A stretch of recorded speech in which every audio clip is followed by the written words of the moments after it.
grow the farm up. We are out planting in the regenerative cover crop. The rye, clover, and vetch has had its fertility application applied and is in the termination phase. We are no-till planting directly into it. It gets nice and crispy. Broadcast a little liquid nitrogen, some humates, sugar, biology. Nice trace pack of micro and macro elements. And it bonds with the plant tissue and the living live organic matter in the soil. And then we come along and plant the seed right into it. Completely no-till with pretty much a stock John Deere 1720 planter. It has the fancy row unit, controls and everything on it for seed corn. But just take a look at that planter work. Zoom in on a row there. And the depth gauge wheels act as roller crimpers on about 3 inches, 4 inches on either side of the furrow. Every seed is going in 2 inches deep perfectly. It just slices right through this cover crop like butter. When you let it get this tall, and you can see when you get into the fertility app phase and you get into the termination phase of this green living cover crop and planting the next cash crop, it forces the plant to put out its maximum sucrose levels, and it speeds the plant up. Most herbicides and or fertilizers, when you spray them on a living plant, what it does is it grows them to death. So you can see that a lot of the rye has actually headed out, or is just headed out in the last day or two. This was, we put the fertility application and termination for this regenerative cover crop on about 6 days ago. And so we shut that root rhizosphere off, and rye is a great scavenger of all nutrients. So those root rhizospheres are just full of mycorrhiza fungi and humates and live living soil that is just down there in the soil screaming, saying, give me a seed, give me a seed. I got mycorrhiza fungi everywhere. I need a seed to attach to. I need a seed. So there's some timing that goes into this regenerative farming system too. Look at how tall that is. And you don't need roller crimpers. You don't need to add a bunch of stuff to your planter. Let's just real briefly discuss how I got here to where I plant seed corn and both my commercial corn this way. Well, I'll tell you just a brief, quick story as we watch this planter run, because I know you guys want to see how this planter's working. With seed corn, the inbreds that we plant are very sensitive to herbicides. And so when you have to spray, especially growth regulators, 2,4-D status and things like that, it really does hurt the quality of the inbred. It will nick the crop up. Heck, 4 or 5 ounces of status will nick a hybrid commercial crop up. So the inbreds are only designed to yield about 80 bushels an acre, 70 bushels an acre. And you got the headland stop. We'll turn it around and we'll get a different angle for you to look at this at. But the inbreds are very sensitive to herbicide application. So I was left with a couple of options. One, field cultivate disc, row crop cultivate, hill, ridge, then row crop cultivate again, and still probably wind up having to apply some herbicides. basically farming it almost like it's organic, because guys, you can't use glyphosate and all of those other tools that you have in your back pocket when you're growing seed corn. You've got to use some older chemistries that are very harmful. And so the other alternative is just spray and keep spraying. And literally, as I said, these inbreds are only designed to get about 70 bushels an acre and grow about 7-8 feet tall, and that's the tallest. And then you got to cut 3 foot off the top of the plant to detassel it on the female rows. So what you've got is a crop that really never canopies, and therefore weed control is a major issue. And stinging inbreds hurts the quality of the germ. It does not help the endosperm, and it will affect the way the pericarp wraps. It'll affect timing, everything. So we started cover cropping with the spinny whirly gig into our seed corn about 10-15 years ago. It's more like 15, where we would broadcast with just a spinner up on top of one of our high boy Haggies and put cover crop on, trying to hold the weeds down, and that worked pretty good for some years. And once we got our mix figured out that you're really, if you're not grazing, you don't want those turnips and stuff. I mean, those aren't good for soil biology, mycorrhizae, fungi, things like that. These are things you learn as you get into cover cropping. Now, if you're gonna graze it, yeah, sure, put some turnips in, but I've found no, those old tillage turnips, So anyway, that did help, but there was always that flush of Palmer amaranth. Yeah, that's right, you know it, you've heard about it, that dirty, nasty weed called Palmer amaranth. And I hate Palmer amaranth so much, it got to the point where I was spraying literally every 10 to 14 days in a seed crop, because those Palmer amaranths, especially in my area, they grow 3 inches a day, and once they get 6 inches tall, they're uncontrollable.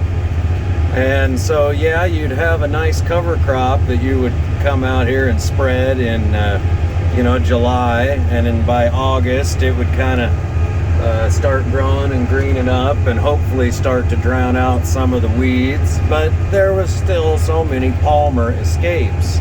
And if you know anything about Palmer amaranth, you can't even let one Palmer amaranth plant go to seed, because the Palmer amaranth weed puts out millions and millions, 7 to 10 million seeds per plant, and they crossbreed and hybridize with each other, and they become resistant to the herbicides that you're applying.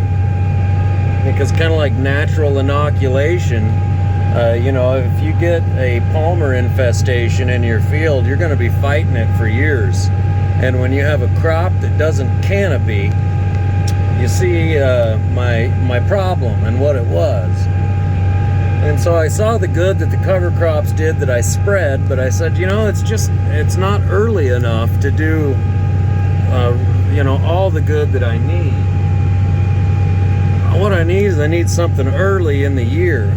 And so I tried this about 10-12 years ago, and of course, like everybody, when we first try, I went out and terminated it when it was about 1.5 inches tall, and didn't really do me much good. It didn't really do a lot of good in soil health wise, because I didn't let the root rhizosphere grow very deep. And I was more concerned, like I've always said, cover crops are good, cover crops are great.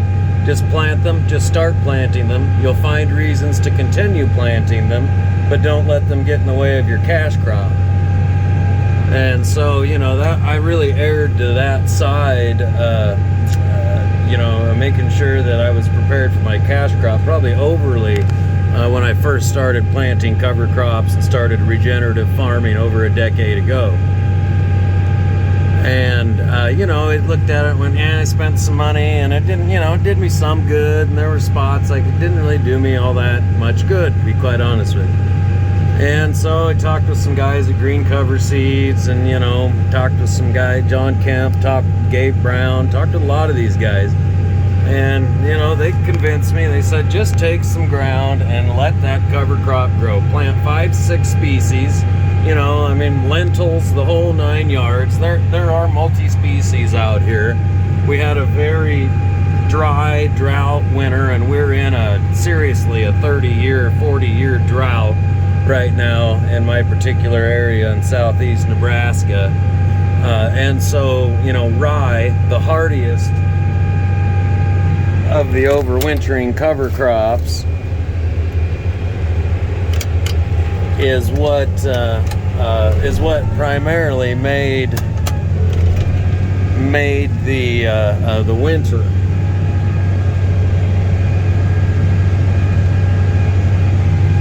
Sorry, I had a little planter mess up there, but so anyway, my cover crops this winter, rye was the main thing that you can see that really took off. The Elbon cereal rye.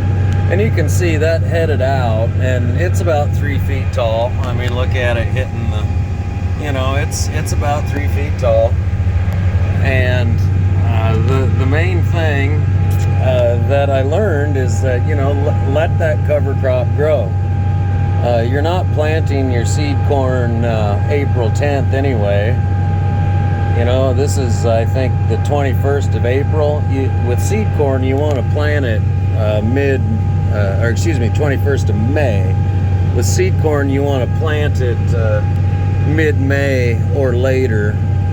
It has a shorter growing season, and it leads to higher quality seed if you plant it in the ground, and it gets its first 100 heat units in the first 5 days, and pops out of the ground in 5 days, nice and uniform.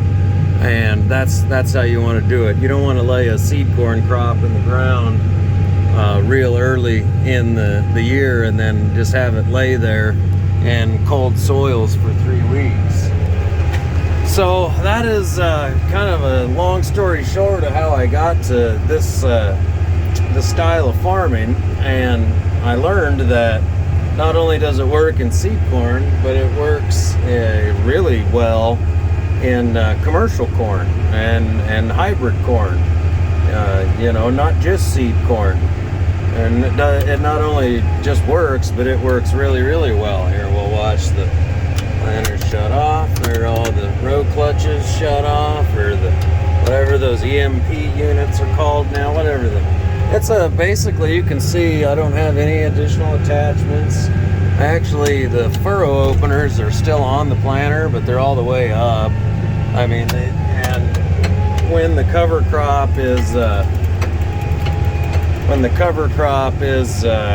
little crispy like this, it doesn't really affect it. Nothing wraps up on your planter anyway. See, I left a little green on the ends of all of my fields. Just a little soil health. Let's leave those roots growing for the summer. You know, you're in an epic drought. I mean, you're in an epic drought. Why not help? You know, nothing's going to grow on that end anyway. You're going to be turning around on it because you got beans across the road. So I just as well leave it into some cover crop. Why not? So take a look at that planter. And what I have now is this rye will lay down on the surface, and it gives me great protection for weed control. And over the last 5 years, I've got traceable data that shows on inbreds that I have not had to spray pretty noxious herbicides and growth regulators on to control weeds, actually have higher seed quality. Makes sense, doesn't it? I mean, if you don't have to burn the plant and sting the plant with high levels of herbicides to kill that Palmer amaranth, And, you know, we had fields where it's like, well, okay, there's like 12 Palmer amaranths that escaped. And the next year you've got a 5-acre patch everywhere there was a Palmer, that if you don't get on top of it, the year after that, it's going to be a 20-acre patch. I mean, if you're not familiar with it, go ahead and look up Palmer amaranth. It has shut down districts in the south where it doesn't freeze. They had entire committees dedicated to trying to figure out what they're going to do with Palmer amaranth. I mean, it was kind of an interesting. It's what brought about Enlist and Extend and Extend Flex soybeans. It literally was Palmer amaranth, and the fact that Palmer amaranth, mare's tail, and a number of other weeds had become pretty much totally resistant to most of the modes of action of herbicide that we put on. We have not created a new mode of action in a herbicide since Roundup. Was that 1984, 1988? And so, you know, we've pretty much invented most of the known working herbicides that can be. There's a lot of reformulations and remixing and whatnot, and stuff they call new products, but it's all basically just, you know, 2,4-D and or, you know, for corn, and or some form of metribuzin or Syncor on beans, you know. Short of going back to the yellows and Treflan, you know, disking it in, but you know, we haven't done that for a while. But I did live through some disking in the Treflan days. So we went from completely full tillage, ridge tillage, tried no tillage, and no tillage was the best, but the weed control issue. So this is why we started doing cover crops. And the first year that I grew cover crops, the number one thing I noticed is that it prevented soil crusting, and that allowed the cash crop to emerge much more easily. You see, in bare soil, when you get a inch of rain, which yeah, that'd be nice, wouldn't it? Get an inch of rain, jeez. We have not had a measurable moisture in 52 days where I'm at. Good thing we have those pivots over there. In fact, he's over there working on that, getting ready to start it right after I drive by it, when I get over there with the planter. But you get rain, and then you get a sunny day like today, and you get basically you know, a 40-mile-an-hour wind. And you all know it creates a half-inch or an inch crust on the topsoil. And then you got to go out and you got to try to, you know, irrigate through it and soften up the top half-inch of your soil. You've got to, some farms use rotary hose, still do, you know. I mean, so there's a lot of different, you know, crusting is an issue with conventional farming and bare dirt. So that was the first thing that I noticed about cover crops. I went, that is very good. That in and of itself, even if it has no soil health qualities, even if it doesn't benefit anything else, if it prevents soil crusting, boy, that's something. And you know, it's when we were ridge till, and so you'd come in with your planter and you'd knock the top 3 inches of the ridge off, and you just expose black, almost moist soil directly to the sunlight, and then pancake it down with the closing wheels. And I mean, what do you expect? Of course it's going to turn into concrete. And so I noticed, you know, planting like this, as I said earlier, my depth gauge wheels are acting as roller crimpers on each side of the row for about 3 inches. And it does not compact the surface nearly as much as planting into bare dirt. But then I found this whole host of soil benefits and soil health, and I saw my organic matters go from 1.9 to 2.3, 2.4 in a single year. I've seen them go from 1.9 to 4.5 over the course of the last 7, 8, 9 years. So we're regenerating topsoil too. A year like this, we're helping hold down soil moisture. Did this rye crop use any water? Maybe a little, but not much. I mean, it was terminated 6-8 days ago, and as you know, it's literally grown a little bit since then, and now the root rhizosphere and the plant is completely shut down, and all of that green organic matter is turning into brown organic matter, and will give all of its nutrients back out of the plant tissue. It'll give them back into the soil. And then I will also not have to spray my seed corn with a bunch of noxious herbicides, or maybe only one application instead of one application every 10 days. And then I found that it helped balance my soil pHs. And I found that I had been putting on a lot of carbon-based products. I had been putting on a lot of humates and a lot of biologicals for 20 years, 25, 30 years. And what my soil was really screaming for that I didn't understand until I started doing cover crops. You know what it was screaming for, folks? It was screaming for carbon. It needs plant tissue, organic matter.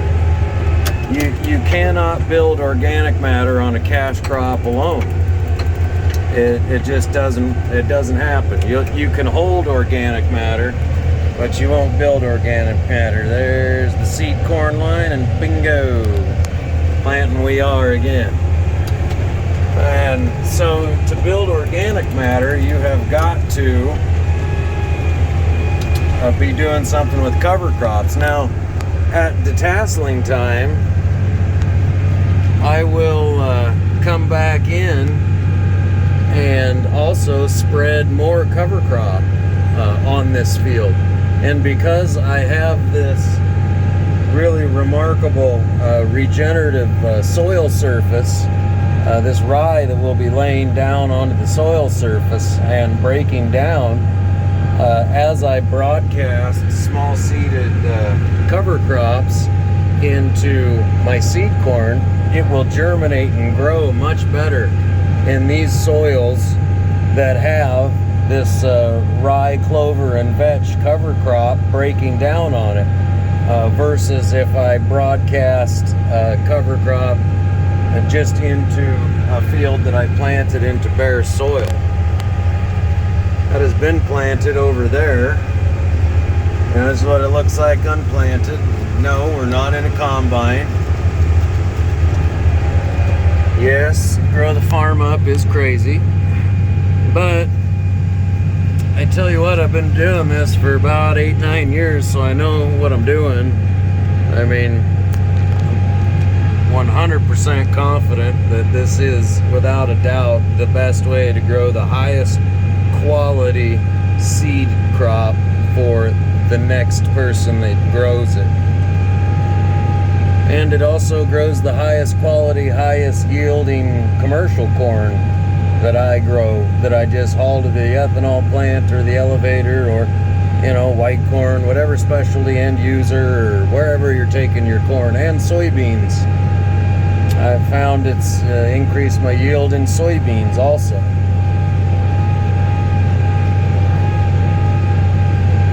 So you put all those things together, and basically my hatred of Palmer amaranth, I stumbled into regenerative farming a decade and a half ago, and have been perfecting the system, and you'll never get it perfect. Striving for perfection is the best that you're going to get. As a farmer, you're dealing with God's creation here, Mother Earth, the soil. We know so little that we don't know so little about the soil. We're just beginning to learn, and that process is never ending. We'll continue to learn and learn and learn. You know, we've learned a lot in the last 50, 70, 80 years. And, you know, we've learned that going back with some of Mother Nature and working with Mother Nature. And really, regenerative farming to me is quite simply never have bare soil. I mean, if you want a very simple definition, regenerative farming, never have bare soil. Try to keep it green and alive 365. Now, you know, these crops, they'll go dormant in the winter time. Their roots will, just like your lawn, but your lawn will come back. Every spring it does.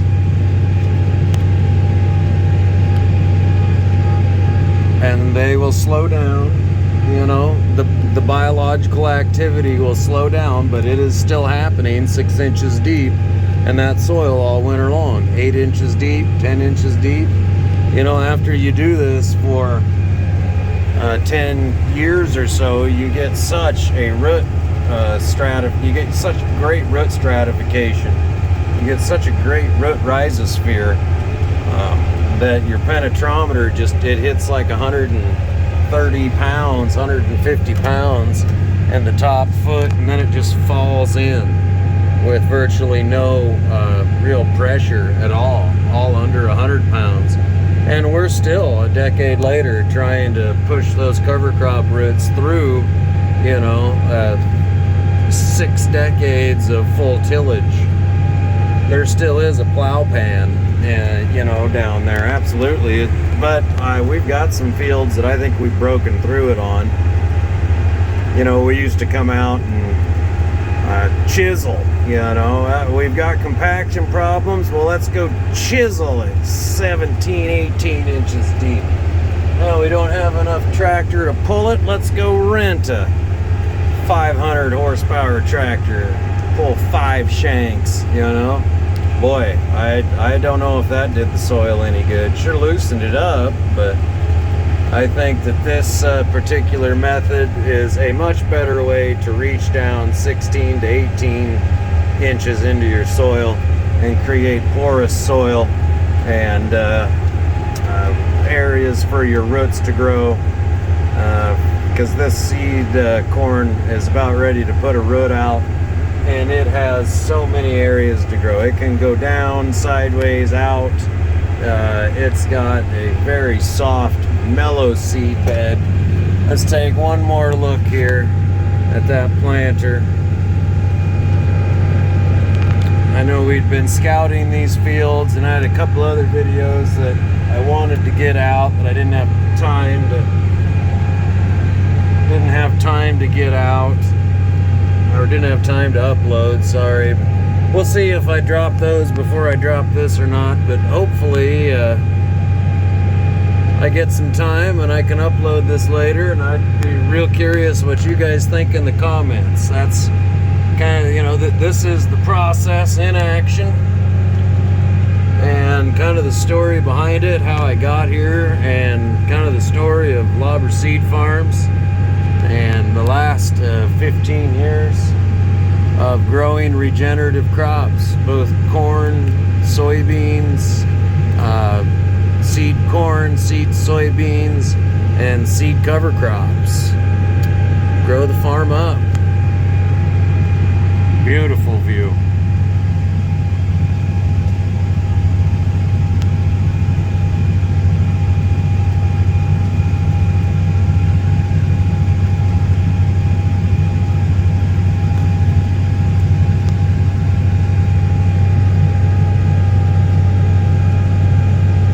Comment below. What do you guys think?